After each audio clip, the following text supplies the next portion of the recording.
হে বৈষ্ণব ঠাকুর দয়ার সাগর, হে দাসে করুণা করি। ও হে বৈষ্ণব ঠাকুর দয়ার সাগর, হে দাসে করুণা করি।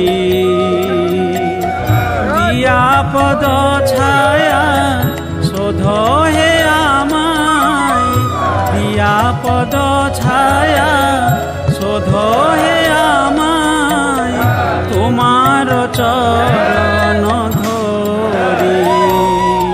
ও হে বৈষ্ণব ঠাকুর দয়ার সাগর, হে দাসে করু